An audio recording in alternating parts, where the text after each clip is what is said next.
We all know the saying, fortune favors the bold. It's a statement to inspire confidence. So where do we line up with this? More importantly, where does God stand? The Bible is littered with people having the faith and the trust in God to make bold moves. Peter walks on water. Abraham is willing to sacrifice his son. The list is a mile long. These people laid their cards on the table not because of their egos.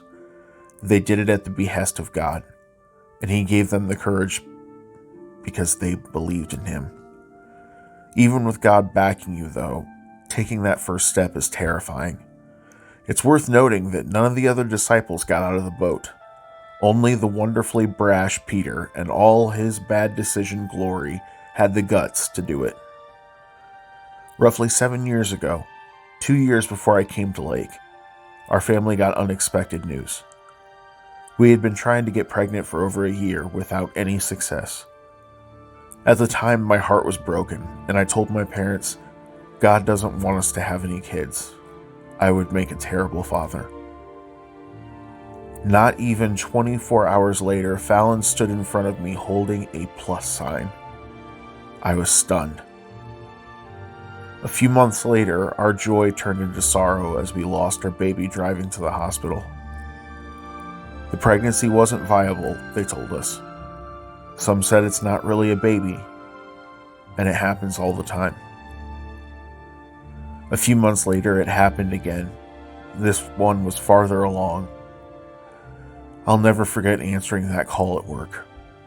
2 heartbeats, 2 babies, gone as we watched, unable to save them. Fallon was done. No more trying. We were devastated and we mourned and tried to move on. What happens next, I can't explain. Christmas was fast approaching, and after nearly walking away from God out of grief, I heard His voice and I listened. That's Mocha, my best friend and therapy dog.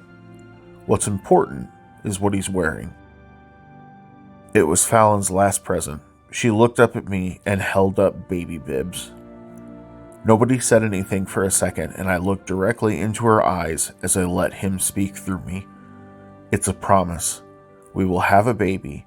We will be parents. I promise you. Obviously, you know the end to the story. Andy just turned 5, and Alex is going to turn 3.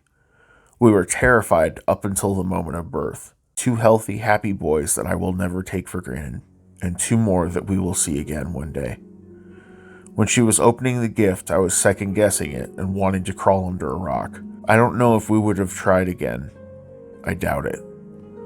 All I know is there was water coming over the sides of the boat, and when He started calling my name, I answered. God is going to ask you to do crazy things. On a regular basis. That's just His style.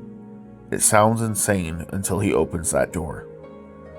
You just have to be brave enough to walk through it.